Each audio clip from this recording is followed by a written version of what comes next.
Well. It all comes down to Game 7. That is correct, folks. The Raptors have forced a Game 7. At the time of recording this game has not happened.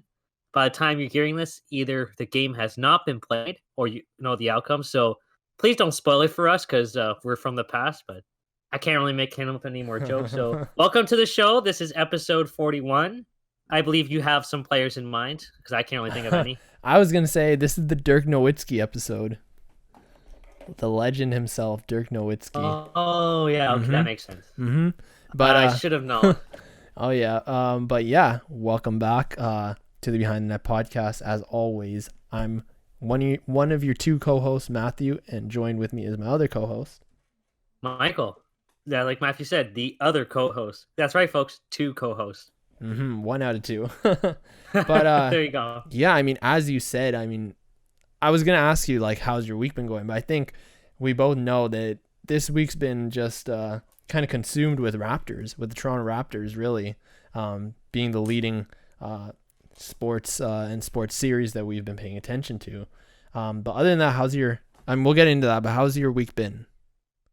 Honestly, man, it's been pretty productive. I mean, work is work, but that's always going to be a constant. Articles are going well, and I'm now 1 week away from going back to school, so I'm really happy about that. And yeah, that's pretty much been my week so far. And I mean, the Raptors are obviously the big story, and I guess it's the same for you. So how's your week been? That's great. That's honestly so great. And my week's been good. A little bit of news here. I've actually joined Raptors HQ as a contributor, so you can now catch my work, my written work about the Raptors on Raptors HQ. And yeah, maybe shoot me a DM. Let me know how if you like them, and let me know if you want me to write about any player or any topic in particular. It's been a long time coming for Matt, so please check out his work whenever he posts something. Thank you.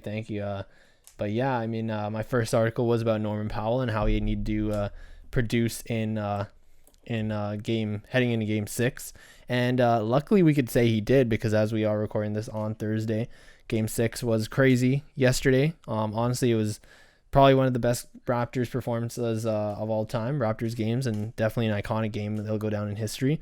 And I mean, we're heading into Game 7 tomorrow, and I mean, before you even get our reactions, I think we have a very special guest on the podcast today, Imman from the Dishes and Dimes podcast, which is a basketball and specifically a Toronto Raptors podcast, and an all-woman led podcast. So definitely check them out, guys, if you're listening. But yeah, we had a great discussion with her about the Raptors, about the series, and about Game 6 and headed into Game 7. So how about we just go into that, because that really is our reactions to the game.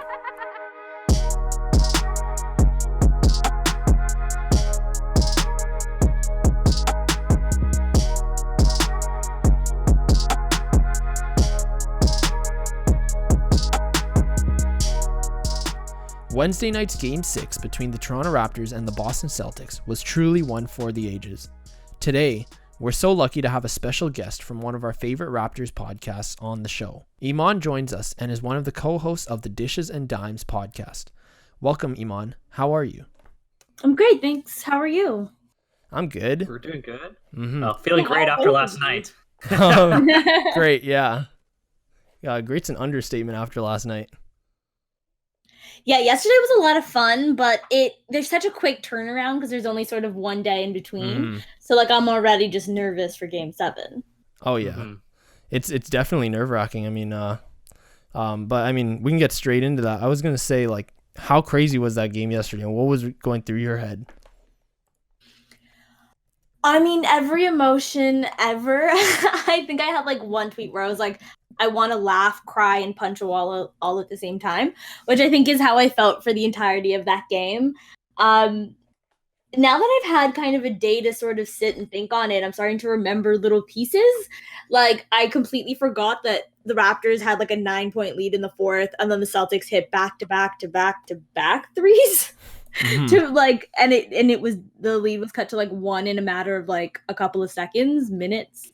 I guess like there's some moments in that game that I completely just blocked out from memory.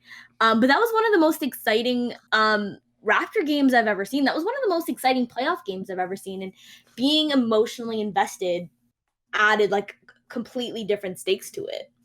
Mm-hmm. Oh yeah, for sure. I always think that we watch different playoff games from other teams, and they can go super crazy. In recent memory, the Dallas Mavericks and the Los Angeles Clippers game that went to overtime, and Luka Doncic hit that game winner.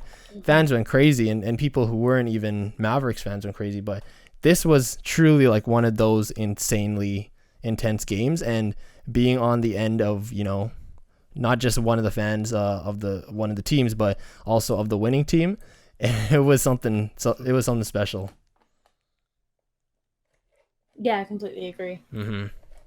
I was gonna say, now last year's playoff run, I don't remember really one moment, well, with the exception of Game 7 last year, that I was feeling really stressed. Would you say this is the first time you've been stressed over a Raptors game, Game 6?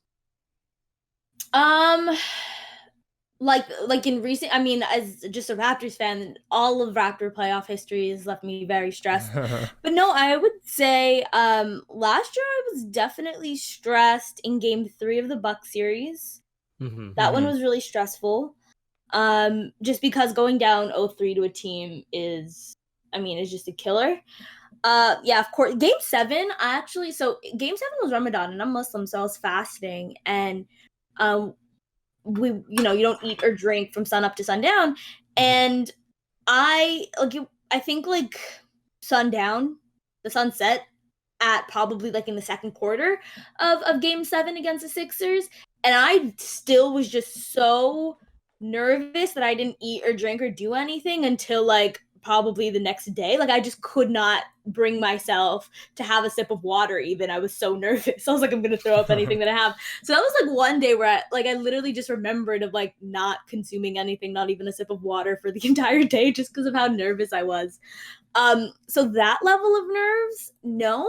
But I think that last year's playoffs was more nerve-wracking just because every loss felt like, oh, Kawhi's out the door. Oh, if they don't make the finals, Kawhi's out the door. Like it very much felt like there was like the weight of the world on the Raptors to win every single game. Whereas this year kind of doesn't feel like that.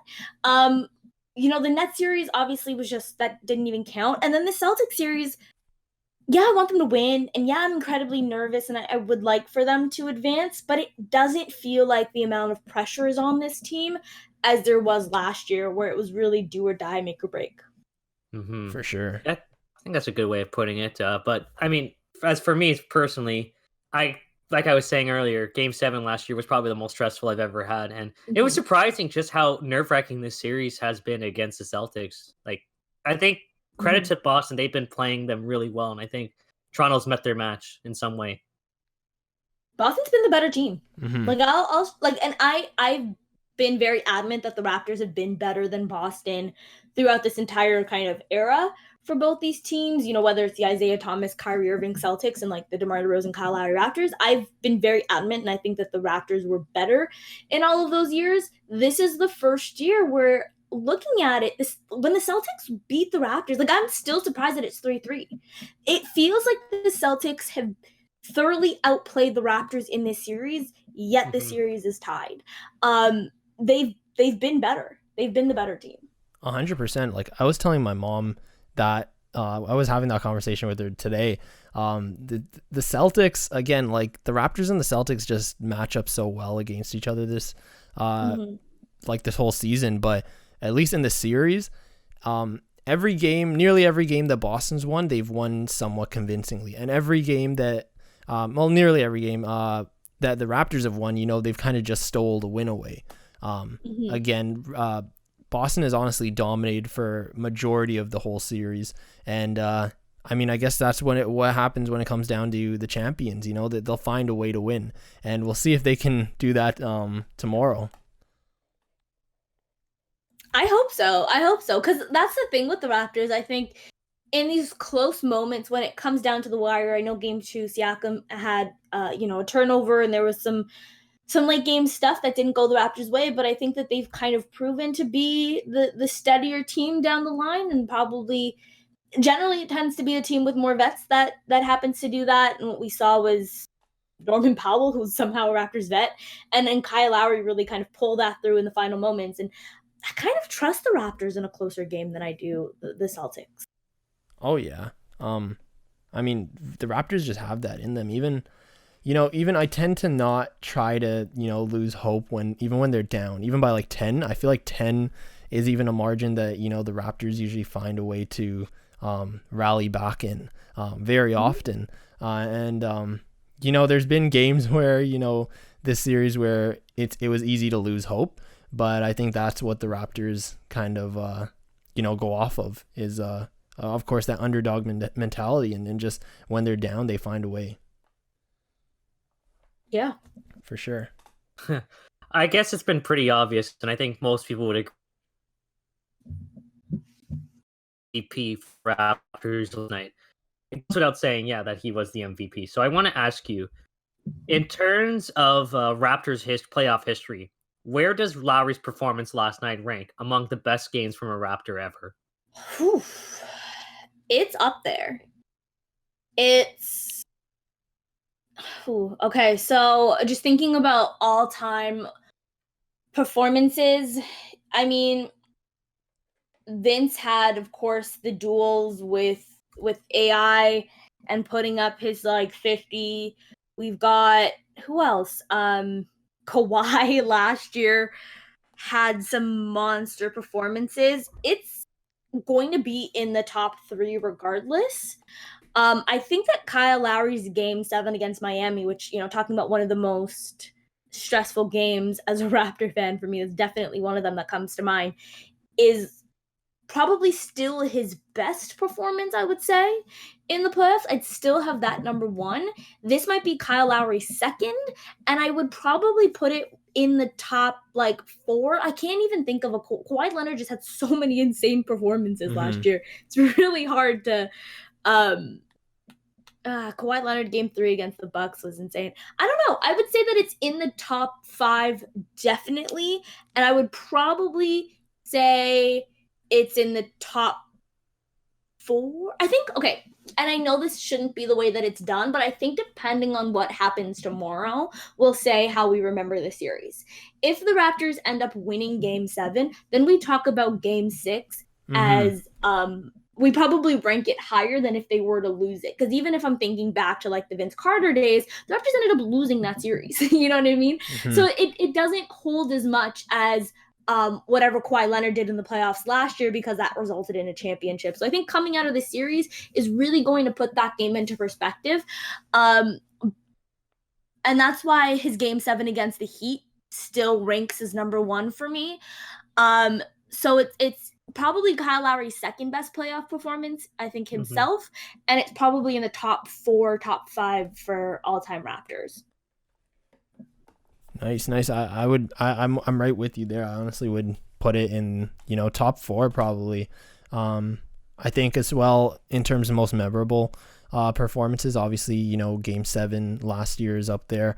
But I definitely think just like how you said, if the Raptors end up winning this series alone will probably go down as one of, if not the most memorable series, especially if they win it. Yeah. And then on top of that, when you look at that series, this game 6 would be the de facto turning point game, and therefore, the most memorable. And that shot by OG goes down as, right now it's probably 3rd greatest Raptor shot in history. Alvin Williams hit a series winner and Kawhi Leonard hit a series winner. So I think it's technically got to probably be in 3rd place. But if the Raptors end up winning this series, that could maybe jump to 2nd. Oh yeah, I'd agree, and I think it would just tell the world that this Raptors team can be resilient despite so many setbacks, and we already know the biggest one. Oh yeah. So my next question is, it's kind of already a given, but would you consider Lowry to be the greatest Raptor of all time, and why or why not? So for someone who Yeah. might not think so, just give your reasoning. Kyle Lowry is unlike the most biased person to ask. Kyle Lowry is my favorite player. His first game. Preseason, I was saying Kyle Lowry is legitimately my favorite Raptor of all time. Like, I was all in on Kyle Lowry right away. His first 3 games here were spectacular. He got hurt in his 4th game. Like, I vividly remember Kyle Lowry's like first entire like month with the Raptors, him getting hurt against the Thunder. Like, all of those games are like etched into my memory, just how much I love him. He's far and away the greatest Raptor. He is responsible for the best stretch in franchise history. He's been the best player for that entire time, outside of course, 1 year with Kawhi Leonard. He's always been this team's best player. He was that again this year, even though people were trying to take that away from him. It feels like every year credit goes elsewhere, but it's always been Lowry. He has defined this era of basketball for the Toronto Raptors. He has been their biggest competitor. He comes out in every single moment. A lot of the playoff failures that quote-unquote get attributed to him, I think, have been completely overblown outside of the 2015 Wizards series. I just disagree with the rest of, that one. Yes, Kyle Lowry was poor. It was a poor showing, but he's spectacular. Like, I can go on about Kyle Lowry forever. Like, I don't know how to convince somebody. If you've not watched him play, that to me is the only way that people can say that Kyle Lowry is not the best Raptor of all time, is if they said that they've never watched the Toronto Raptors. He is this team. He's been this team. He defines this entire era. This team goes as he goes.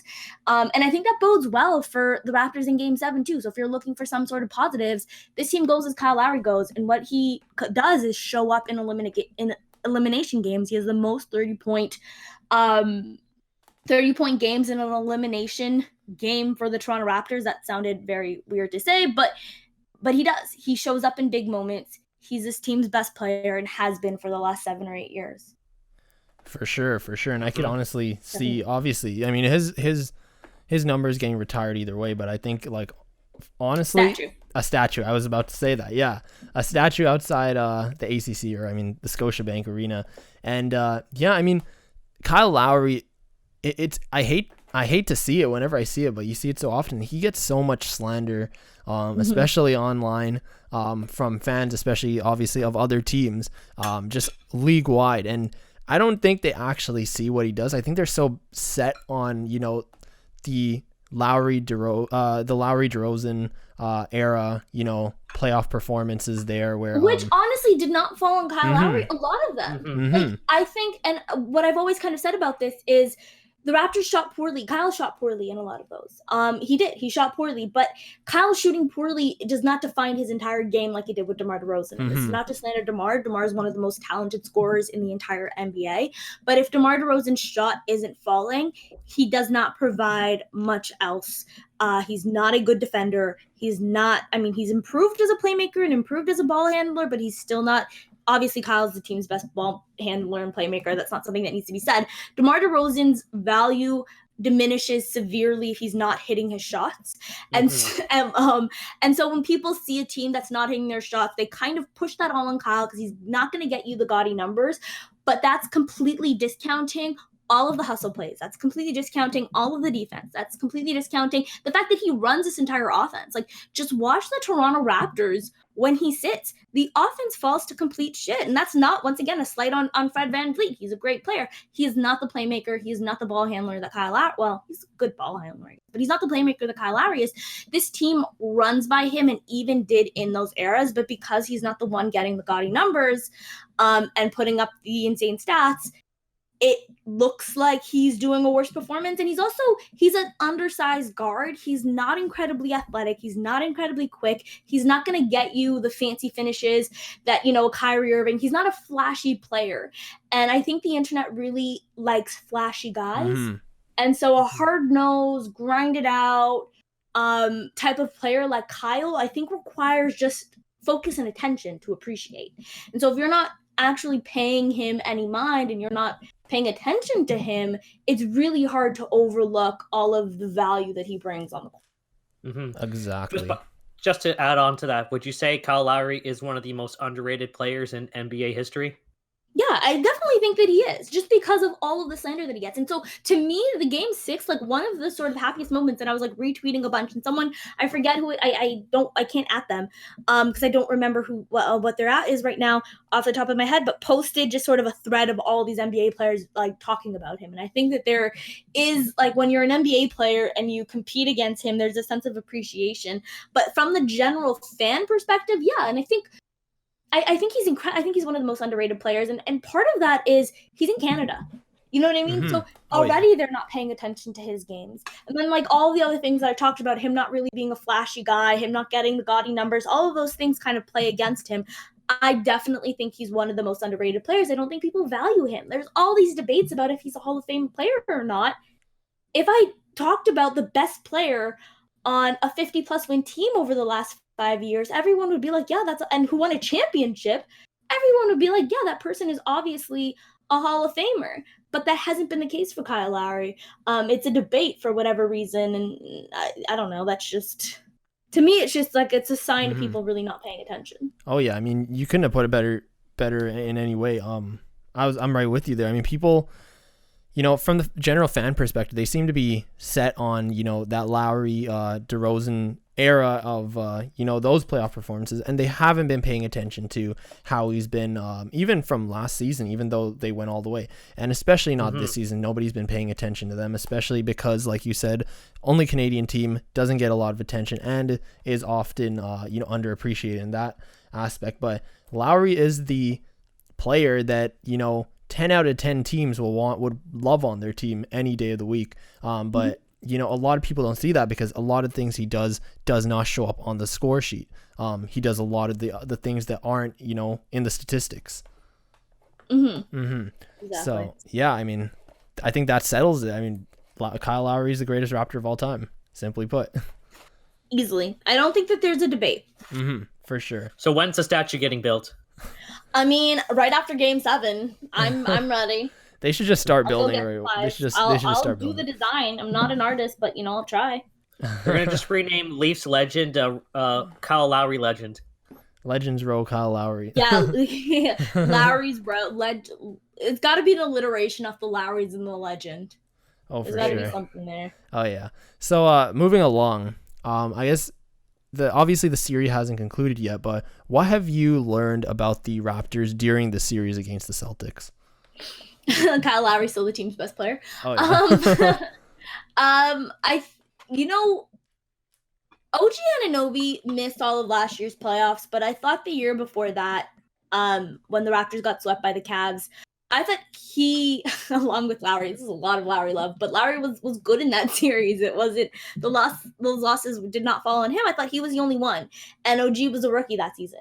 But he did not shy away from a moment. And so it was really sad to see him miss the entirety of last year's playoffs, but then to see him have these massive moments. Of course, like the biggest shot of the playoffs thus far. Actually, Luka had a shot, so this is the biggest shot for the Raptors in the playoffs thus far.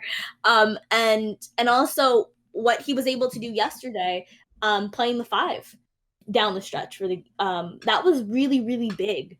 I was going to make a joke about them going small there. Oh, that was terrible. I'm glad I didn't do it. But it was, I think OG is just really incredibly special. And what we're seeing is continued growth from him. I think a lot of people are focusing on Pascal Siakam's struggles. But Pascal's just not there right now, and his shot isn't falling. And that's going to happen. But what we're still seeing, and I kind of talked about this yesterday, Pascal was a plus 12 in the game yesterday. And he played 54 minutes, and you can say whatever you want about single game plus minus, but if he played 54 minutes, that means in the 4 minutes he didn't play, the Raptors lost that by 9, right? Like if we're doing the math there, 54 minutes, they played for 58 because it's 48 minutes plus 2 overtime, so that's 58 minutes. He played 54, they were plus 12, they lost by 3. Quick math tells me that in those 4 minutes that he didn't play, they got destroyed by 9 points. So, he brings value, even when he isn't scoring, and that's through his defense. And I think what we're seeing here is a team that's incredibly versatile defensively, which we knew, But just to watch it in this series against a team as great offensively as the Boston Celtics have struggled to score against the Raptors. And that's really what's kept the Raptors in, because the Raptors' shot isn't falling. So just to see this defense, I think has just been really fun to watch.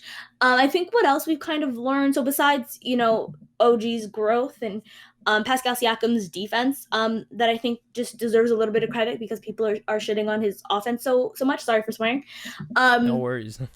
But it's kind of hard, because I feel like we knew what this team was, and I don't know that there's like a wrinkle that's come out. I don't know how you guys feel, but I still don't really trust a Fred VanVleet led offense. I think he's a great shooting guard. I'm not necessarily sure that I trust him as a point guard, although who knows? He can defend point guards, and if you bring in a Giannis, then who cares if he's your starting point guard, right? But yeah, I don't know that there's anything that I've really learned. It's just kind of watching this team be who they are on the defensive end. They're still struggling on the offensive end, but at least being who they are on the defensive end. I don't know if there's something that you guys maybe have learned. Maybe there's something I'm missing here. I haven't thought of on the spot. For me, again, it's not anything huge. And we weren't expecting anything huge with that question, honestly, because we know how this team has been. But I think we've realized, who are the players who can really step up when, in tight, or more so, who's taken that big step, who's been able to take that big step.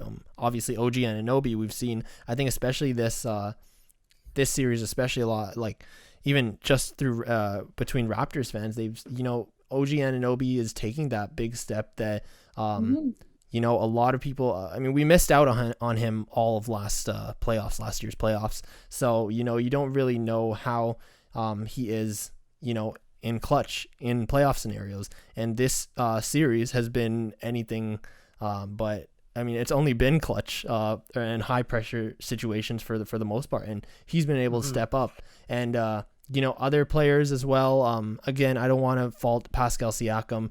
A lot of factors led to his lack of consistency there. But again, I think this also cements Kyle Lowry's performance a little more, especially, going back to what people have thought compared to the past playoff performances. I think this season, again, this is the Kyle Lowry led Raptors, and he's, exceeded expectations. So I think in that way, I've just seen a lot more, clarity on kind of where you can, how you can assess these players, especially in such a tight series. Yeah. Mm-hmm. Absolutely. I guess we're at this point now. We're at a game 7. I think you're kind of alluding to it earlier, but did you envision this series making it to a game 7? I picked Raptors in 6 before this started. I actually came into this thinking that the Raptors were the better team. I think the Celtics have sort of proved me wrong, and part of that is Pascal Siakam's has not looked like Pascal Siakam. I came into the series thinking that there was no one on the Celtics that could really guard Pascal Siakam. And Jaylen Brown has done a fantastic job on him. I think we've seen at points, if Pascal kind of takes him down low in the post, he can kind of score over him. But just watching Siakam consistently drive to the basket, get to the hoop, and just like throw up absolutely nothing, or get just stopped, consistently lose the ball, all sorts of things, is just not something that I had envisioned coming into here. So if you had told me it was a game 7 scenario, I probably would have been like, damn, what do the Raptors do to push it to game 7? More than oh, thank God they made it to a game 7, just because I expected more from Pascal coming into the series. But yeah, I guess like down 0-2, no, I didn't really expect a game 7. I wasn't sure what to expect. Oh, for sure. Me too. I had originally said Raptors in 7. I did see it going to 7. I think, funny story, my friend actually yesterday, we were talking in the group chat, and he pulled up like my previous message, I think after the Raptors lost game 1, and I said like, doesn't matter, I already know that this series is going to 7. But I don't know, just all season, out of all the teams that, kind of had the Raptors number, it was definitely the Celtics. Christmas Day, I remember the Raptors got slapped by the Celtics. Game. Yeah, I was at that game as well. We got the cool t-shirts and everything. But yeah, I remember, that was ruined Christmas, watching the Raptors get slapped. But I mean, they came back a couple days later when they versed them again. But I mean, you could see that out of all teams, you know, honestly league wide, the Celtics had the Raptors frustrated in a lot of ways. And if any team could, you know, battle head to head with the Raptors, I knew it was the Celtics. And yeah, I thought it would be going to either 6 or 7. I said 7, but yeah, it just proves just how closely matched up these two teams are. Yeah, definitely. No, I think you're right. Like the Celtics have been good all year, and I mean they're just a good team. They're really balanced on both ends of the floor. And I honestly, like, I'm kind of going into Game 7 nervous. If that's like the next question you guys have, but I'm nervous about that one. Oh yeah, we're definitely nervous about that one. But I think really the nerves are coming from one particular player, and it's one player that we've already been mentioning numerous times. So Matt, why don't you take this one? Yeah, I mean, we've been mentioning him, Pascal Siakam, and first I want to say, like, I know he's been receiving a lot of hate online as well. Honestly, from the Raptors community even, and obviously from fans league wide, because of his poor offensive performance, not just in Game 6 but the whole series, but especially in Game 6. I mean, it had a lot of people frustrated. Do you think he deserves that right now? And I mean, obviously, I shout out to Raptors Film Room on Twitter. I seen his video today. You know, he broke down the Pascal Siakam's defensive game, and I think it opened a lot of people's eyes. I mean, I saw it during the game, but I mean, he deserved his minutes because of his defensive game, and a lot of his shots just weren't falling. But I mean, of course, basketball works both ways, especially when you're a number one option. You need to have those, you know, those shots falling, and it really gets frustrating if it's not. So again, back to my question: do you think he deserves? I mean, I don't like putting it that way, but you get what I'm kind of asking here. But yeah, no, I know what you're asking. Based on his offensive struggles. Yeah, I mean, like I mentioned, the Raptors, when he sat yesterday, like, for anyone calling for minutes or anything for him, the Raptors need him. He's still one of the most important players on the court. Do I think he deserves? Yeah, I understand what you're saying. Deserve is like I wouldn't know what the word to use in that place. Like, yeah. I know what you mean though, and he's the number one option on a team that was on pace to win 60 games, right? So he's going to get that. Pressure's on. This is kind of the spot and the role that he's in. He's going to be asked to perform and produce. Before the series started, there was debate about who was going to be the more important player or the better player between Siakam and Tatum. Everyone looked at this team as Siakam's team, and he has underperformed. This is criticism that comes in that with that role. So is it deserved in that sense? I guess, like, you're going to take a brunt of the team's you're going to take a brunt of the criticism if you're not performing up to speed because you're an all-star, because you're an all-NBA level talent. The ballot for all-NBA I don't believe has come out yet, but I would expect to see Pascal Siakam on there. And so when you are all-NBA, when you are an all-star, when you're considered the team's best player, there is an expectation that's put on you. And if you're not producing, this is the conversation that's going to be had. Having said that, yeah, I think that people are overlooking the other things that he's doing on the court, certainly. But, I mean, he's had a bad playoff run, and he's had a bad bubble, to be honest. And it's unfortunate. I think that people could, lay off of him a little bit. Sure, like, I'm protective of Pascal Siakam because I do love him. But he's also an all-star and an all-NBA level talent, and the Raptors are going to require more from him. He's got to do more. The Raptors are going to require more from him if they want to make it past the Celtics in Game 7. I just think that he needs to be better because the Raptors really don't have the offensive firepower to beat the Boston Celtics, as we've seen. If the shot isn't falling, they need someone to get to the basket, and Pascal Siakam needs to be that guy. Exactly. I mean, and yeah, going back, I mean, Pascal Siakam, we love you. You never deserve any hate, but what I was trying to say is we don't want the no hate, but I'm saying when you underperform, there's going to be some criticism there. Exactly. So let's get to the meat of this and figure out where the problem is. What do you think is causing Siakam to struggle with consistency in this playoffs, and how do you think he can figure it out? If not in this next game, but when? Oof.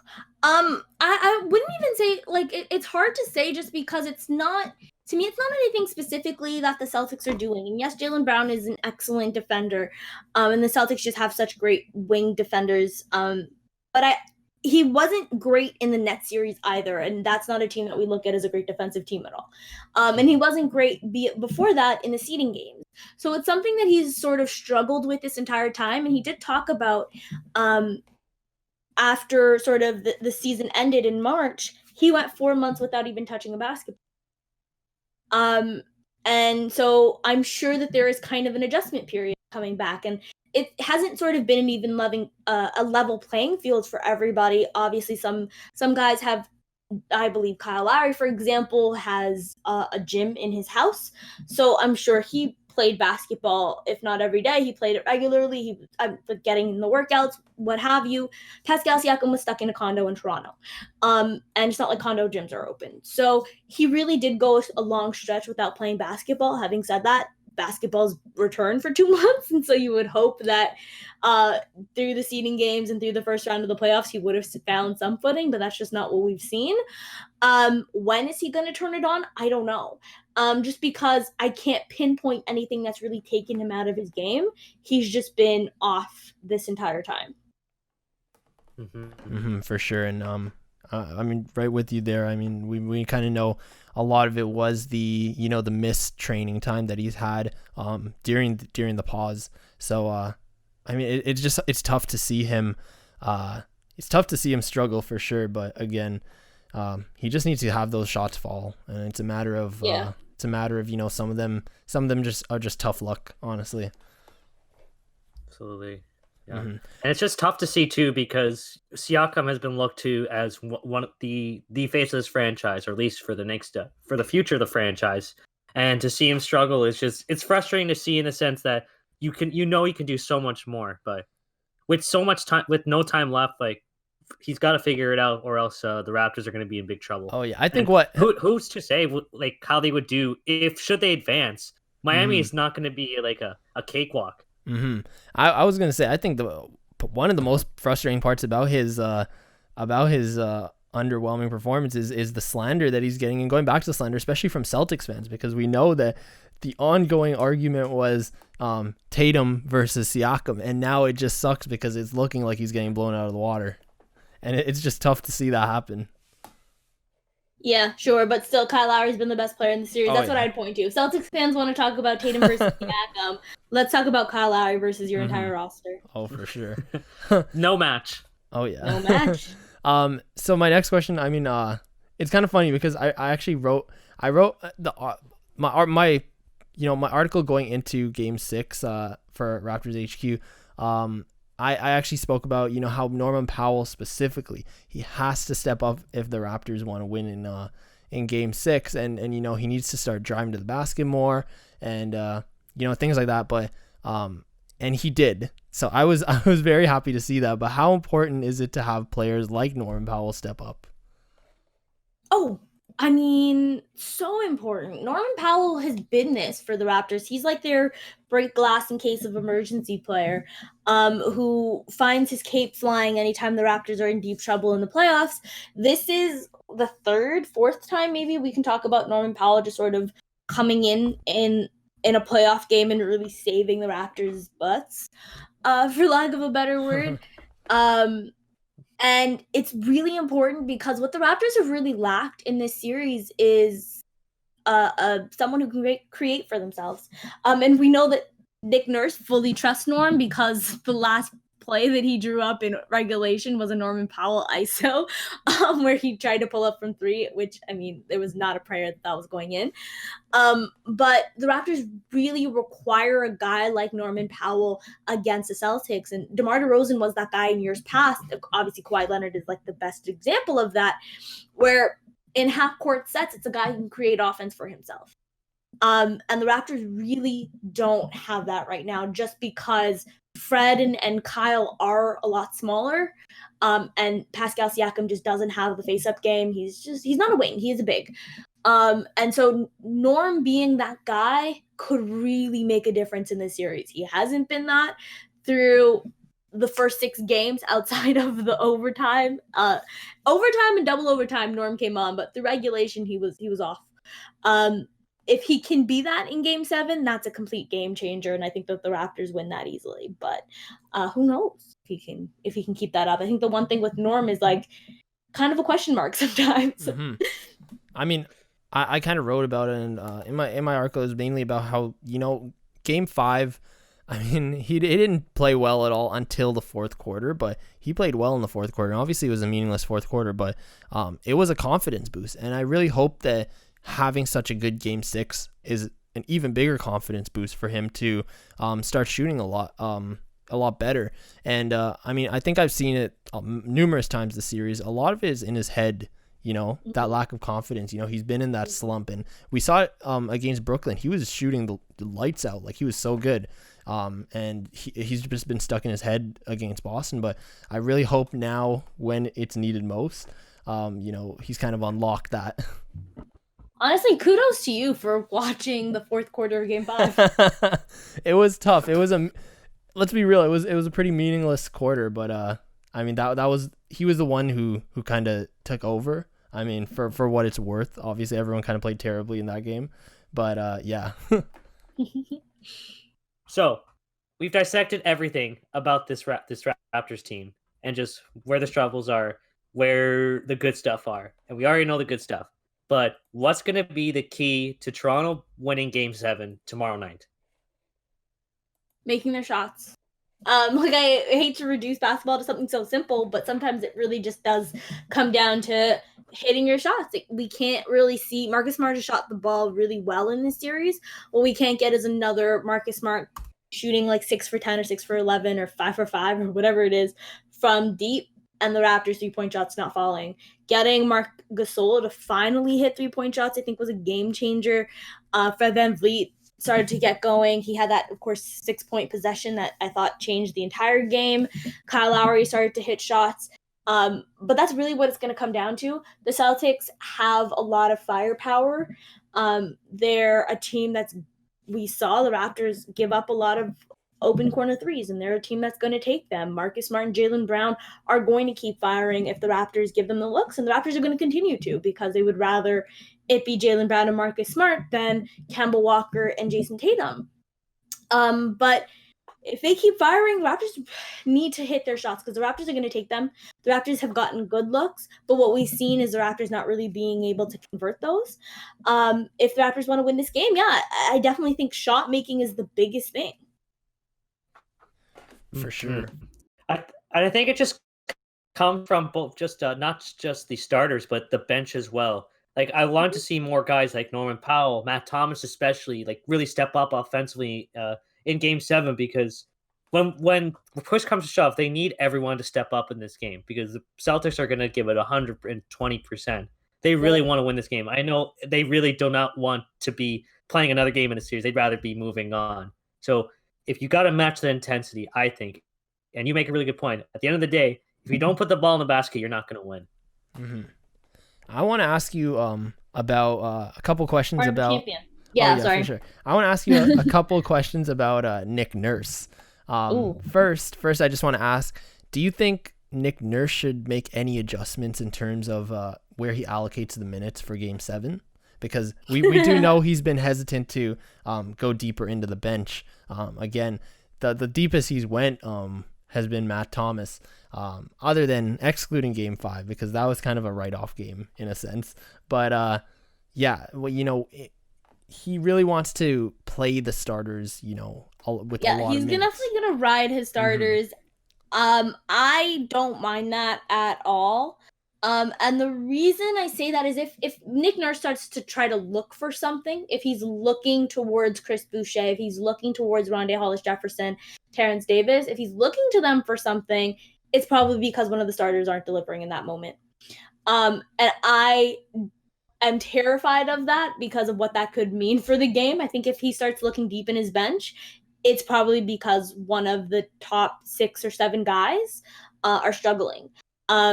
in the playoffs, rotations get short. They get cut. They're shorter. I don't mind a 7-8 man rotation, 8 if you're including Matt Thomas. And Matt Thomas is really needed for his 3-point shooting. So maybe it isn't the 3-point shooting that's necessary in that game, but then I feel like he would just ride with the 6. Honestly, no. Just because if he goes deep into his bench, I'm really worried about what that means for one of the top 7 guys who get the minutes, which are the starters, and then Norm and Serge. Mm-hmm. And do you want to see Matt Thomas more? No, just because if we're relying on Matt Thomas, the other guy's shot isn't falling. I love Matt Thomas. I would love to see more Matt Thomas maybe in another series, but for game 7, I think you got to ride with your best players. And if you start to rely on bench players, it means your starters aren't producing the way that they need to be. And that probably means you're losing. That's fair. I'd say that's fair. Go ahead. Yeah, and then my next question is, what do you have to say about everything that's been, the whole controversy that's been going around about Nick Nurse stepping on the court? Because I've seen some insane things about that. I've seen some insane things, some terrible things. I won't even mention it, but yeah, go ahead. I tweeted about that. Where like in game 2, Pascal Siakam turned the ball over in the final minute of the game, and all of us were like, Siakam, what the heck? You need to be better. Like all of us were just like, Siakam, you have to be better in a closing moment like that. And then Jason Tatum throws the ball to the opposing coach, and all Celtics fans were like, well, it's Nick Nurse's fault for being like, why are you guys coddling Jason Tatum? No, you have to be better. What do you mean you're throwing the ball at a guy who's wearing a different, it's not like he's wearing a Celtics jersey. Like, if he was a cameraman and this was like a regular game and you threw it there, what would people say? Also, like, it's not like the pass was a good pass. It was about to hit Nick Nurse in the head. And Nick Nurse was standing out of bounds anyway. Like, there's literally no excuse for Jason Tatum in that moment. Jason Tatum himself is saying that was a bad pass on him. You need to know where your players are on the court, and you need to understand that out of bounds is out of bounds. Nick Nurse is wearing the same color shirt as a ref. What if it was a ref? I don't understand any of the logic in people defending Jason Tatum. It was a bad pass, and people like to coddle Jason Tatum. And so they're acting as if it was Nick Nurse's fault, when in reality, Jason Tatum, in an important moment, messed up. And sometimes young guys do that. But yeah, that was just bad on Jason Tatum. And quick shout out to Jason Tatum, who actually in his presser afterwards, he actually owned up to it, and Jaylen Brown, of course, we did kind of see him attribute a little of it to Nick Nurse being there, or at least allude to that. But yeah, props to, honestly, then good for Nick Nurse, because he's following, like, he's literally like, okay, if that's really what it gets to take you out, then like good on Nick Nurse for doing something in a competitive moment. And I think someone on Twitter, once again, I wish I could remember who it was, posted a screenshot of Brad Stevens actually on the court when it was also, I think, in the same game, and I think it was Kyle Lowry who was being trapped. And it was like, what if Lowry had thrown the ball to him? What would people be saying then? And I think all of us would be like, what the hell are you doing throwing the ball out of bounds towards Brad Stevens? Like, stupid pass. So Celtics fans just can't own up to shit.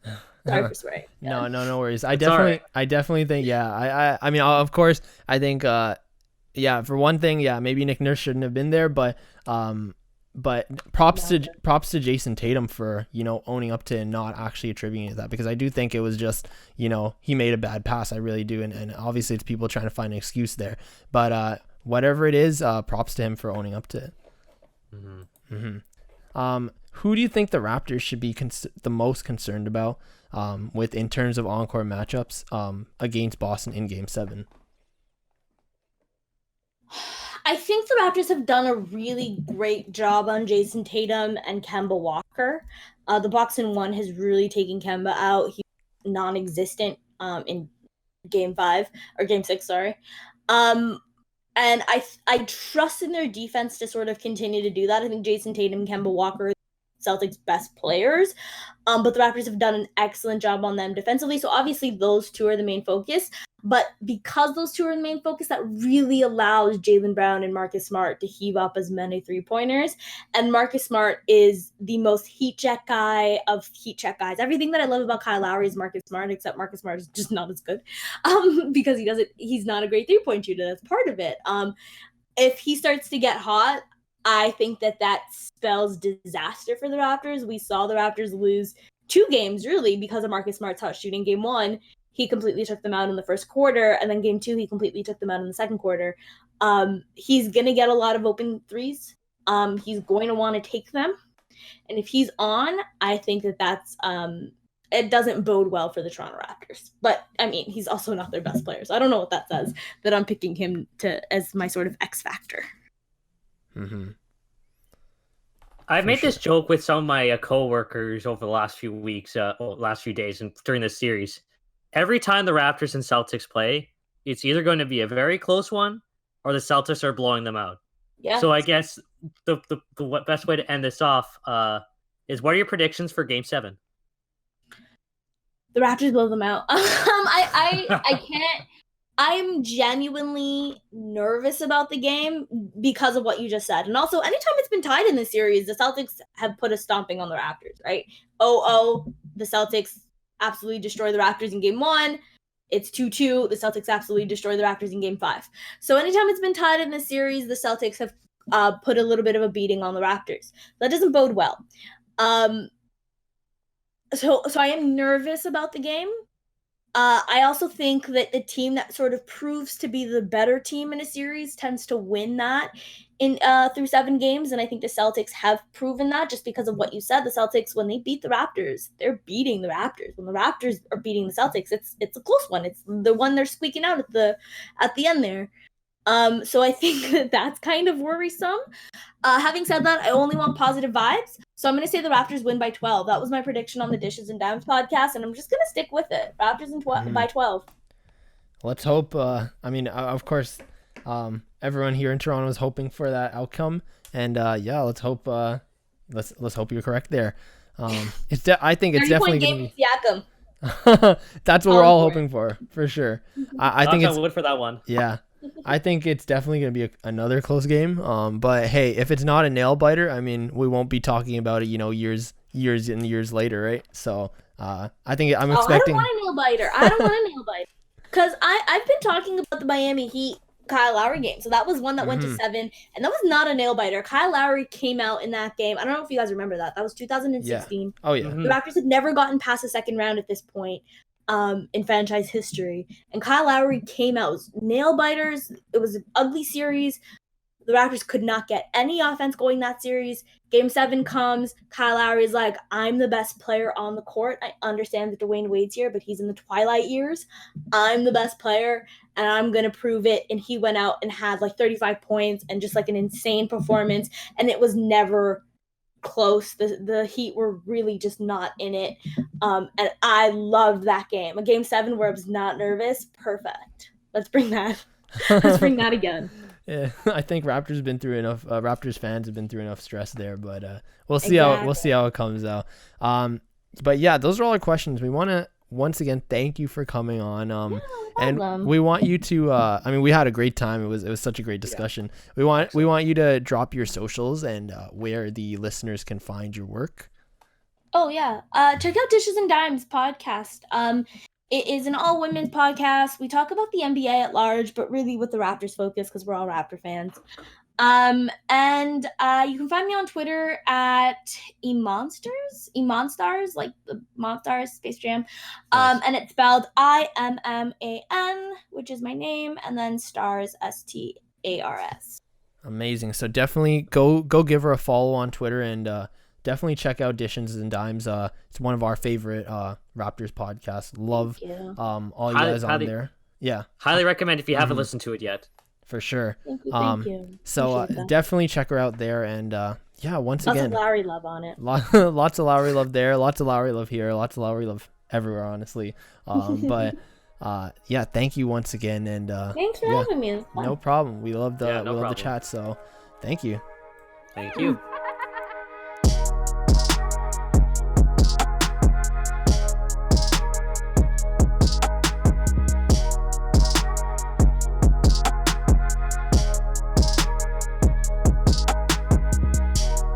What an amazing discussion with Imman, honestly. Guys, all the listeners, definitely check out the Dishes and Dimes podcast. Go follow her on Twitter. She's a great follow as well, and just support their work. It's awesome stuff there.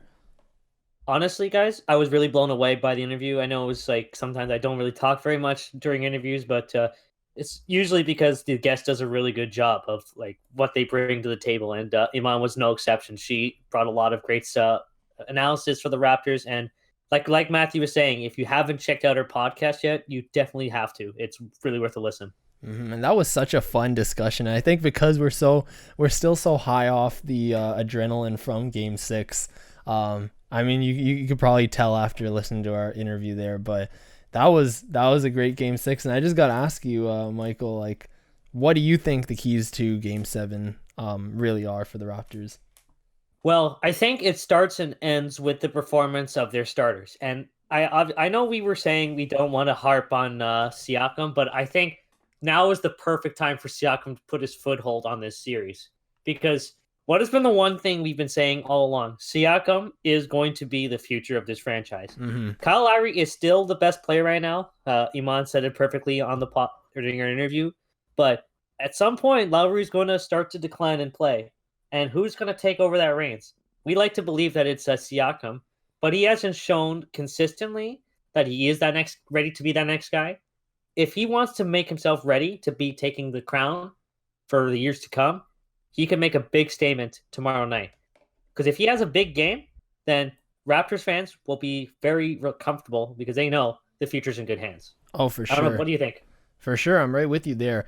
But I also want to say, again, I think I didn't get to say this with Imam, but definitely we have to go, kind of easy on Siakam because he's just excelled. We've been saying it for, all season, just how quickly he's been excelling. And it's almost, he's been excelling to the point that we can't fault him for not excelling consistently at that pace because he's been excelling at a crazy pace. Like, let's remember, he's only been playing basketball for 8 years? 2 seasons ago, he wasn't even a starter. He was coming off the bench. One season after that, he's a starter. And then one season after that, he's kind of the assumed number one option. So to expect him to go from, a bench player and in 2 seasons to be a guy who, is leading the team. I mean, he's excelled and he's proven that he can do it, but, don't kick him down because he hasn't figured it out yet. But I think he will. And again, yeah, I definitely think a key is just, let's see him play a consistent game tomorrow. I think that's all we ask for. We don't need him. You don't necessarily need him to score 30 points. It would be nice to see that, but I definitely think as long as he's consistent in the shooting and he drops, good support and he's watch the turnovers a little bit more because he has been turning the ball over a bit in Game 6, and keep playing how he's been playing on the defensive end. I think we're in good hands for the Toronto Raptors. But yeah, it's going to be exciting. It's going to be super exciting, and we'll just have to see how it plays out tomorrow. Yeah. Well, I was just talking with Imman on the podcast. Like, this is like, I know I'm repeating myself here, but yeah, the joke is either the Raptors win a close one or the Celtics blow out the Raptors. So I want to ask you, what is your predictions for Game 7, score-wise? You don't have to get the exact score, but it's just how the margin of victory. Praying that is not a buzzer beater because we Raptors fans can't take that stress again. For some reason, I feel like it will be. I feel like it's going to be an intense game either way, but I'm going to say Raptors win by 5 to 6 points. Nothing huge. I don't think it'll be a buzzer beater. But again, almost all the wins that the Raptors have had this series has been, by a single possession. So, but yeah, what about you? I predict that Game 7 is Siakam's breakout performance in the playoffs, offensively speaking, mind you. He's going to go off for around 27 points, and the Raptors are going to win by, like you said, 5 or 6. We'll see what happens. Of course, when you're listening to this, we will be posting it in the morning of Friday morning before the game. The game happens later in the evening. So again, we're in the past, so let us know what happened, or let us know your reaction to what happened. But we'll move on. Let us know how close or far we were from the actual score. So we'll move on quickly from the Raptors over to the Leafs. We might move back into basketball briefly right before we close out this episode. But let's go on to the Leafs. Not a lot of things have happened in Leafland this week, but one specific rumor has kind of emerged, and Michael, why don't you tell us about that? Yes, this is pretty exciting stuff for those of you who, to say the least, need a physical player, at least a physical forward. A recent interview with Pierre LeBrun of The Athletic with Wayne Simmonds revealed that Wayne Simmonds is open to the idea of signing with the Leafs. Now, that doesn't mean like, oh, he's had talks with the Leafs and they're going to get a contract done, but if the opportunity presented himself, he would definitely consider it. And I think we have to remember, this is not the Wayne Simmonds of old, like the Wayne Simmonds were a few years ago, who's like a physical freak, can easily get you somewhere around 25, 30 goals. But this is a player that this would be a great fit on this team, and I think it can make an impact and just provide that play style the Leafs desperately need. So let me ask you this. If Wayne Simmonds is on the open market and his asking price is reasonable, do you think the Leafs should sign him? Now, how reasonable are we talking? Because if he's going to take, a minimum contract similar to Jason Spezza, then I definitely would like to see him become a Toronto Maple Leaf, because I think he could add a lot to that fourth line. And I mean, that's really all he'll slot in for, but I think he brings a lot of experience, and he definitely brings a lot of hustle, heart, and definitely on that physical, and that the Leafs have been lacking, especially if they let Kyle Clifford walk. Mm-hmm. I'd say that it'd be really nice to get him on a league minimum salary, but I don't think that's going to happen. I think he's going to command a little bit more. But one thing that the COVID pandemic is going to make things for free agents interesting is players are asking prices are going to have to drop a little bit, simply because there's a flat cap. And we don't know how long this flat cap is going to be in place. So if there's a scenario where Wayne Simmonds could potentially accept a league minimum deal, this would probably be the year. But at the end of the day, I just don't know what his asking prices are. I don't know what his priorities are. I don't know if he values being close to family, if he wants to just go to a contender, whatever the case would be. I would love for him to be a Leaf. I think we both agree that he'd be great on the Leafs. For sure. So we'll just have to see what how that pans out, but could fix a lot of problems for the Leafs, especially if Kyle Clifford walks again. The Leafs they'll probably be looking for a replacement in some sense there. Yeah. Oh yeah, didn't you see in the Leafs Nation's article from Murr about how Kyle Clifford deleted the Leafs from his social media profile? Oh yeah. We'll have to see. I mean, I tend to think it's more on the side that, obviously the Leafs season is over, so technically his obligations as a Toronto Maple Leafs ended. His contract is up, so technically he's a free agent. But you don't know. Maybe I'm not reading into enough, but we'll just have to see. Absolutely. I think Kyle Clifford, if he leaves, it's whatever. If they signed him, that means you're giving up a second. Do you want to give up a second? Me personally, not really. So it is what it is. Oh yeah. Now let me ask you something quickly before we move on to other ones. Today I wrote a piece. You do know this about Mark Burwicki. For those of you who don't know, just today he announced his intentions of testing the open market, and this is a physical defenseman. I can't remember his height off the top of my head, but he plays a physical style of hockey. He's a very well liked guy off the ice, but his underlying numbers are not the greatest. I wouldn't imagine he's one of the first guys that signed, but a team will pick him up.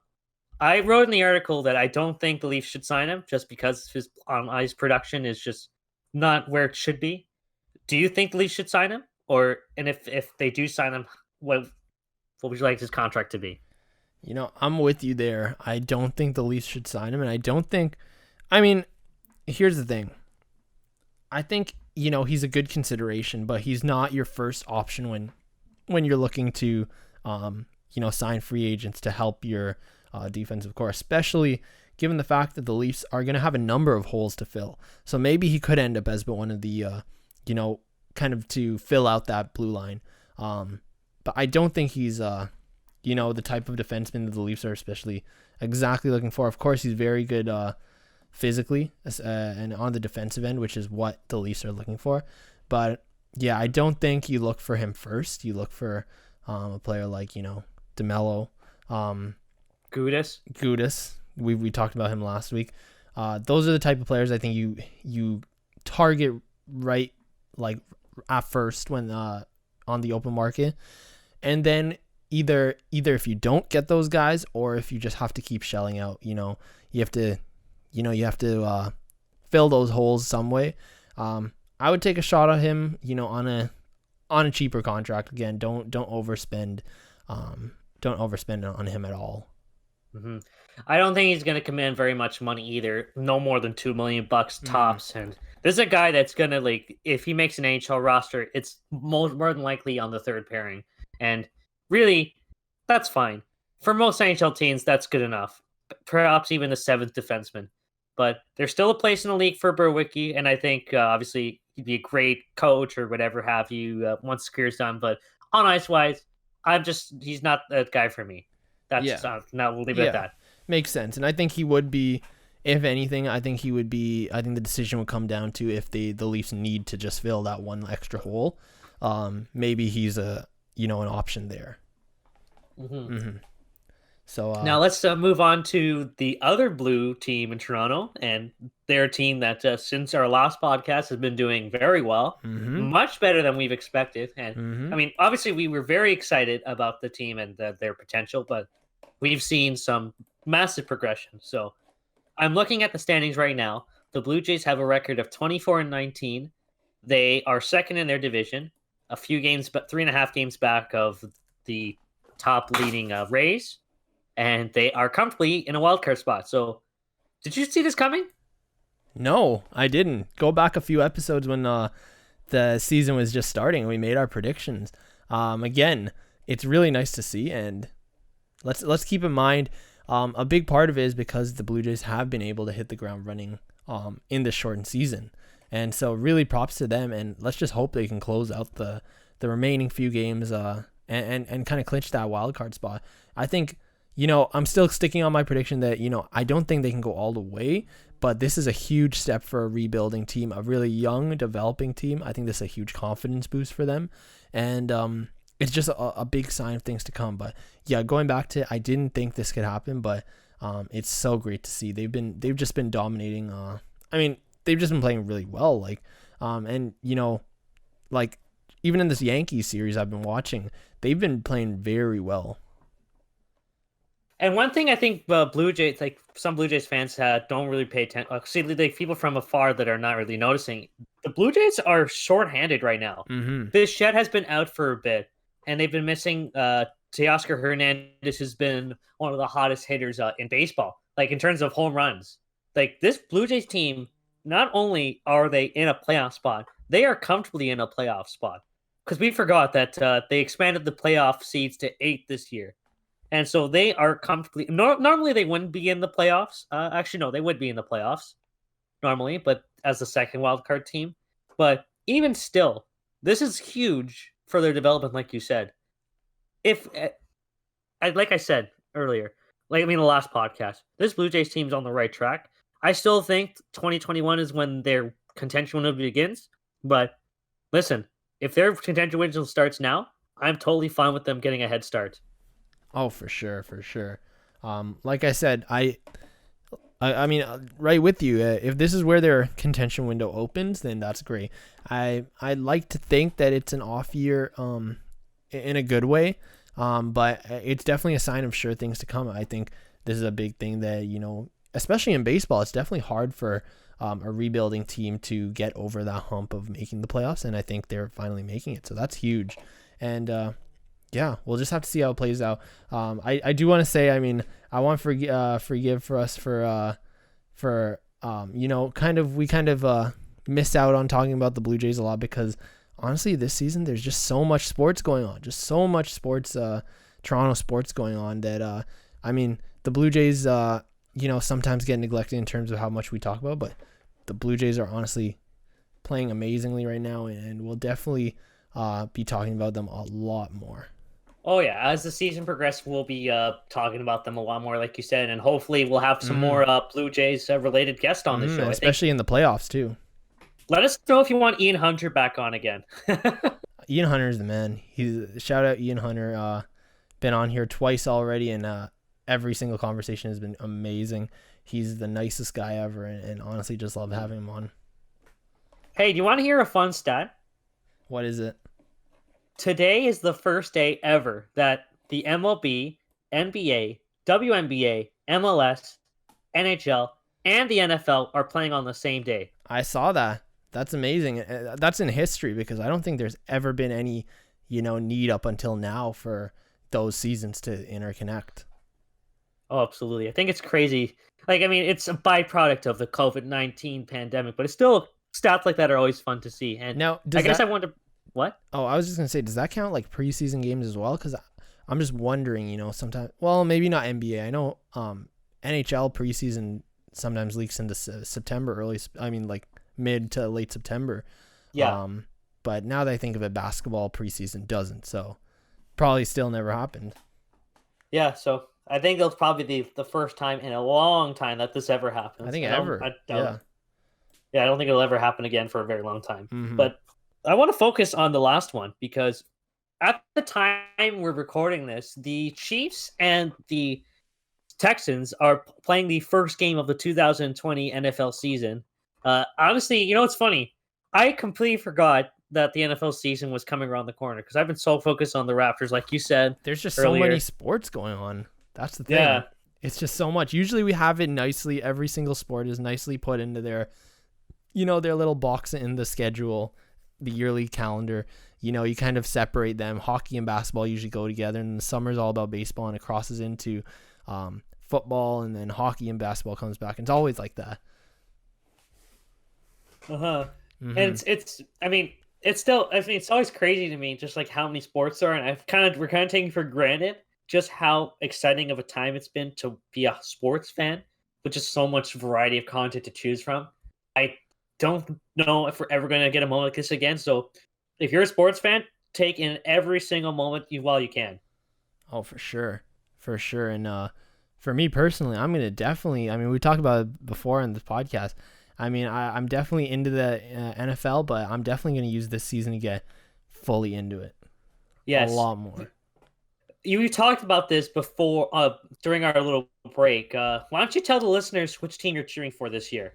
We've talked about it previously on the pod, right? Yeah. But yeah. Right. My team is the Cleveland Browns, and let's see if I can ride them. If I can give them some good luck and ride them to hopefully to the playoffs. Quick story. I don't know if you guys haven't maybe heard of it on a previous episode, but yeah, when I was picking my team years ago, being a Leafs fan, growing up a Leafs fan, the Leafs, at least in my time, especially when I was a teenager, they weren't that good, but I knew redemption would be coming, so I decided to pick a similar redemption team, and the Cleveland Browns, of course, happened to be, on the at the bottom of the barrel in terms of the standings, and I figured it'll turn around eventually, so when it does, it'll be that much better. And so far those two teams still have to find that success, but yeah, they're my teams. There you go. Shout out to Jordan Cicelli from the Ball Girls podcast. She's the number one Browns fan that we know. Oh yeah, I see her Browns tweets all the time on the timeline. Shout out Jordan. Yeah, if you're listening to this, yeah, there you go. You've lured another one in. Nice. But yeah, I'll definitely be paying attention. What about you? I think if you've been paying attention to my Twitter during the months of September to December on Sundays, you could probably tell the team that I'm cheering for, and that's the Buffalo Bills. For those of you who don't know, it's really kind of a funny story. Well, not really a funny story, but like I initially became a Vikings fan because, like you, I wanted to pick a team that was struggling, and like if they wanted to be all the more sweeter. But it was hard to watch Vikings games. It still is really hard because they're not always on TV. So, what team do you watch? So I decided to pick another team, and the closest team was the Bills. I think in the sense that, like the Leafs, they're a team that struggles. They've not won anything in a long time, and it'd be that much sweeter if they did win. And I think I picked a pretty good time to hop on the bandwagon. I think the first year was the end of the 2015 season, and they've already made the playoffs twice. Well, both times have been pretty hard to watch, but yeah, hopefully this year the start of something special. For sure. So we'll definitely see how the season plays out, especially given what we're going through in the world today. But we'll see how it plays out, and it'll be interesting. So okay, let me ask you something before we move on. Okay. If the Browns and the Bills meet in the playoffs, are we going to be able to keep our biases in check?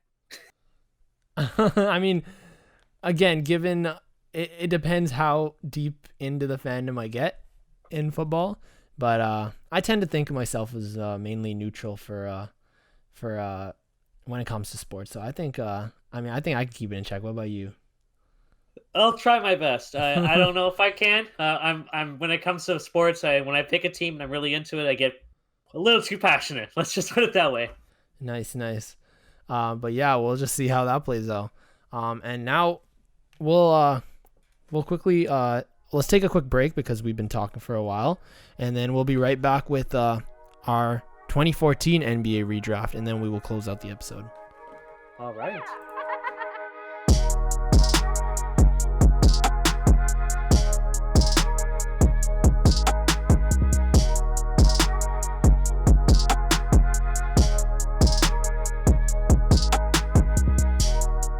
All right, we're back, and yeah, we're gonna get right into it because we want to keep this super concise. We had a great episode so far, great interview, and we don't want to drag it out too long. So in case you guys haven't been paying attention to our last few episodes or been following along for these series, we've been doing redrafts of drafts, and right now we're redrafting the NBA drafts from 2010 up to 2017. Last week we did the 2013 NBA draft, so go check that out if you want. This week we're doing the 2014 NBA redraft, and how we do it, of course, we alternate. Me and Michael, we alternate picks. I choose one, and then he chooses one, and then we go on from there. So yep. I believe last week I had the first overall pick, so you have the first overall pick this week. Yes. I was just looking at the last draft that we did, the picks that we made. It's a pretty interesting draft, and I think this year's also going to be very interesting. So let's not waste any more time. With my first pick, I think this one's a pretty easy one. I trust the process, and I will take Joel Embiid. Joel Embiid, what's there to say? He's definitely quickly jumped up to being a top 10 player in this league, and definitely arguably the biggest, the best big man in the league. Especially center-wise, and a little allusion to my next pick, but we'll talk about him later. But yeah, I think this draft has been really good for bigs and for centers, and definitely Joel Embiid is one player that it's really hard not to like him. He's a great player, and you could tell he's really dedicated to the game. Yeah, and if there's one thing that what I like about Joel Embiid is that it's off the court, he's definitely has a great personality. And I think in a market like Philadelphia, it's really good to have. Like, he's been the face of the rebuild, and for them, like when they were trying to get out of the consistent tank, and he's always been a player that I've always enjoyed watching from afar. And I think if selfishly, I'd love to see him on the Raptors. You know what I mean? Oh yeah, that would be insane. But yeah, Philadelphia has a great one in him, and I think of course him and Ben Simmons. But I do tend to think it is Joel Embiid's team, really. But we'll see how Philadelphia plays out. They had kind of a disappointing year this season in terms of playoff performance. But again, Ben Simmons was out. Joel Embiid still played his heart out. We'll see how it pans out. All right, number two. So I'm going to take the other big man who is is the star in this draft, and that is from the Denver Nuggets, the Joker, Nikola Jokic. Very good. I think he's probably going to be one of, if not the biggest jump of this draft. Am I wrong? Oh yeah, he originally went 41st in this draft, and like Joel Embiid, both of them happen, I'd say, are the two best centers in the league, definitely. And what can he do? He plays so good, and what's crazy is a lot of people obviously comment about his fitness level and things like that, and he's just been able to move so quickly, like he plays like a point guard. He passes so well, and of course he's still improving, but I think that Denver has a future like MVP candidate in him, if he's not already playing like an MVP candidate. I mean, I know last season he did. So we'll just have to see how he pans out. Oh, absolutely. And I think it's just crazy to me that you can still find value in the second round of the NBA draft. Like, how many quality players, like not even quality players, players that have gone on to be one of, if not the faces of a franchise. It's really hard to find players like that. So credit to the Nuggets coaching staff and their drafting team. They've done a really good job of unearthing quality talents like him.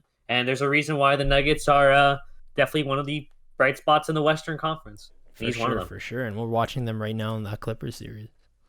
Oh yeah. Oh yeah. I think he's definitely, if there's one thing I love about this playoffs is that anyone can break out and become a star at any point. For sure. So you have the third pick. All right. This one was a pretty interesting one. I think this player has definitely gone from a slam dunk champion to an actual amazing player in his own right. And I think I pretty much gave it away. Zach Levine. That's exactly where I had Zach Levine as well. Honestly, I would say underrated in a lot of senses. He's definitely undertaken a big part of, kind of leading the Chicago Bulls franchise right now. It would be nice to see him get some help there, and hopefully that 4th overall pick pans out for them. And they can, build something around him over there in Chicago. But exactly, he's been playing amazingly the last few seasons. You know what's crazy to me? Like, whenever I think of Zach Levine and another player that will be taking this draft, I always remember very vividly the 2016 Slam Dunk contest. Oh, yeah. You remember that one? Yep. Oh, that was arguably if not for this season's All-Star game, in 2016, that was in Toronto. And probably the greatest dunk contest of all time, or at least up there. Yep, definitely. Zach Levine is a great dunker, and the other player, Aaron Gordon, I just had to mention him. Another great dunker in his own right. Sorry, I had to bring it up because I don't know when I'm going to be bringing this dunk contest up again. It's my favorite dunk contest ever.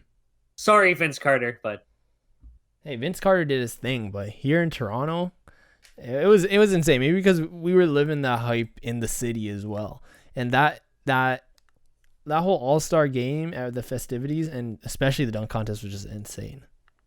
Oh, absolutely. Absolutely, man. Let's not waste any more time. Let's get right to number 4. All right. With number 4, I'm going to go with Clint Capella, who's now with the Atlanta Hawks, but is known for his time with the Houston Rockets. And I'm going to go based off, his time with Houston was amazing. And I was kind of questioning why he was traded to the Atlanta Hawks. And on the Hawks side, I think they picked up a great player. Just a great deal right there. He's super effective, and especially on both sides of the floor.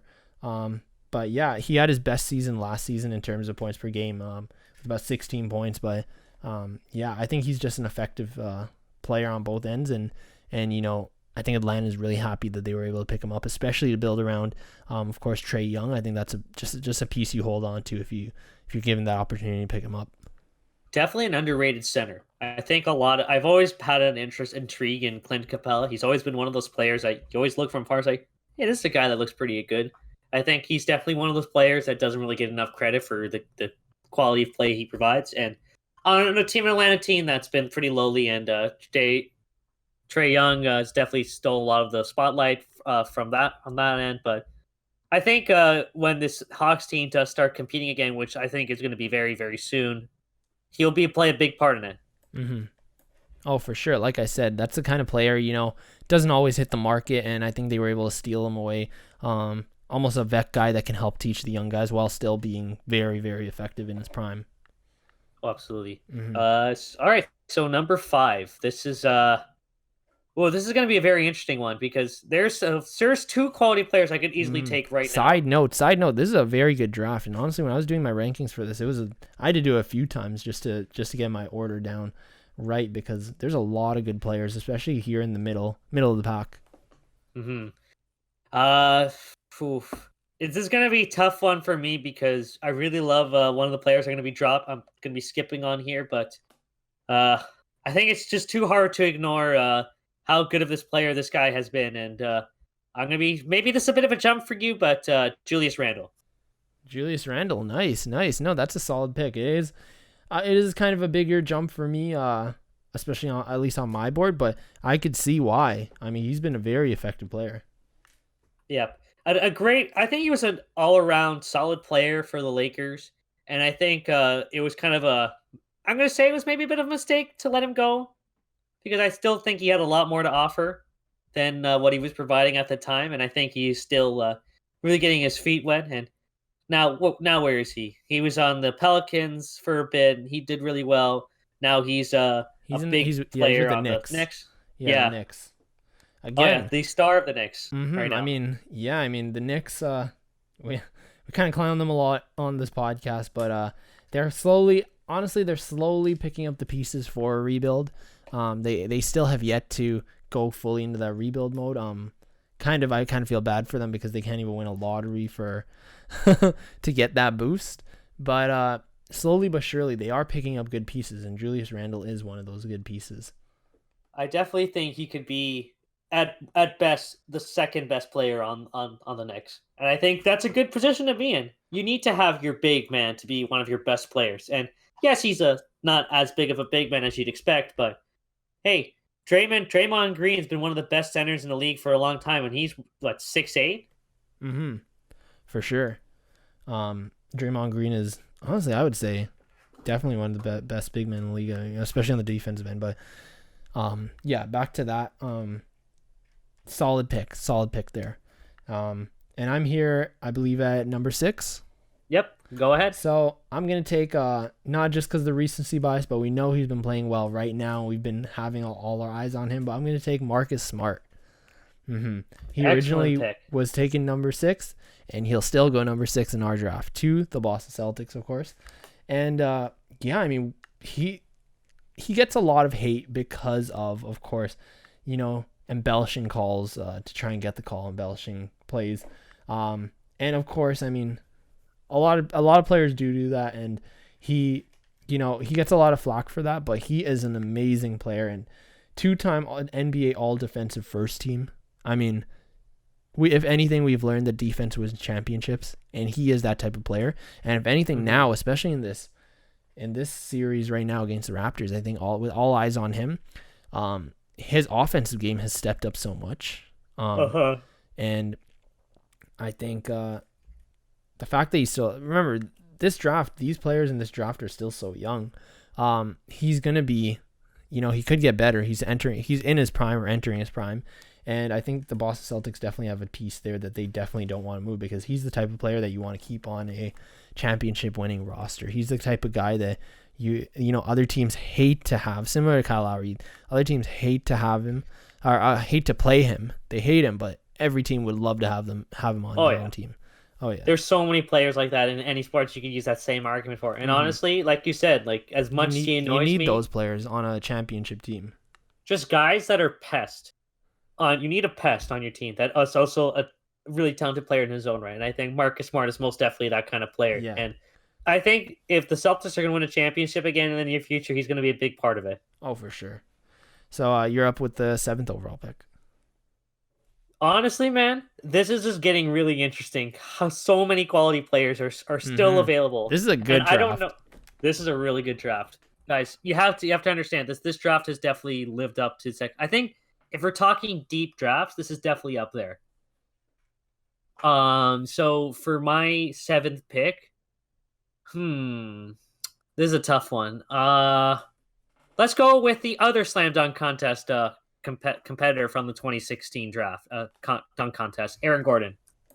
Aaron Gordon, nice. I had him at 7th as well. Again, what's not to like about him? He's been very effective in Orlando. We kind of talked about, Vucevic kind of leading that Orlando team, but don't forget about Aaron Gordon. He's been right up there, especially a really good big man who's been really effective. Again, a great dunker. I mean, I think dunking is what you think of when you think about Aaron Gordon, but definitely a solid player, a great pick, and again, for Orlando, who's kind of rebuilding right now, picking up those pieces, I think he's definitely turned into a leader and a player you want to keep as either he is more of a second option, but right now he could play kind of 1B to Vucevic. Oh yeah, Aaron Gordon's been definitely a player that's really progressed very well behind the scenes, and people really don't pay full attention to the Magic, and that's partly due to the fact that they're not a team that really has really competed for championships the last couple of years. But when this team does finally get over the hump and gets all the necessary pieces for a championship, he's going to be a big part of their success. Like, he's a player that always just scares me whenever whenever the Raptors play the Magic. Oh yeah, and I want to say I feel so bad for him because he's kind of been robbed of 2 slam dunk competitions. When honestly, I do think he should have won it, but yeah, again, both slam dunk competitions with him. I mean, most of the credit to him because he kept it so entertaining. But yeah, honestly, I really think he should have won in 2016, but in 2020, he definitely should have won that one. Oh yeah, he was the far better dunker than Levine. I'm sorry. For sure, honestly, for sure. But yeah, Aaron Gordon is a great player. Keep it up. And yeah. And so now I'm up with the 8th overall pick. And I'm going to take a guy who's a little bit of recency bias, but he really played his heart out in the bubble. And that is from the Portland Trailblazers, Jusuf Nurkic. Excellent pick, man. Mm-hmm. Very good pick. Again, he definitely, I mean, he's been great. I don't know, a lot of people don't pay attention to Portland. He's definitely been great for them ever since he was drafted, ever since he really, I mean, he was good with the Nuggets, but ever since he joined Portland, you know, he's been really playing at an effective rate. And that's the type of player, especially what we've seen, the steps he's taken this season and these playoffs especially. That's the type of player you kind of, you definitely want on a championship team. And he plays great, especially with Damian Lillard. Mm-hmm. Absolutely. And there's so many it's just Portland has a bunch of underrated players. I think Portland is one of the most underrated teams in the NBA right now, and that has a lot to do with the fact just how competitive the Western Conference has been for the longest time, and it's still going to be. Like, just look at how many quality teams are expected to be coming out of the West in the coming years. Mm-hmm. Like, Portland is still going to be right there, and Nurkic is going to be a big part of why Portland's going to continue to compete. Obviously, Damian Lillard and CJ McCollum are the big parts of why that team has been successful for a number of years, but Nurkic just is definitely a great third option on that team. Yeah. All right, let's close it out. Who do you have there? Okay. Ooh. At number 9. Number 999. This is tough because I hate to let the player that I'm not going to be taking right now go, but you gotta. This guy has definitely you gotta give him some props. This guy, Spencer Dinwiddle. Spencer Dinwiddie? Yep. Mm-hmm. Oh, yeah, for sure. Spencer Dinwiddie is a great player. And he's definitely a player who I think will just keep progressing at a good rate.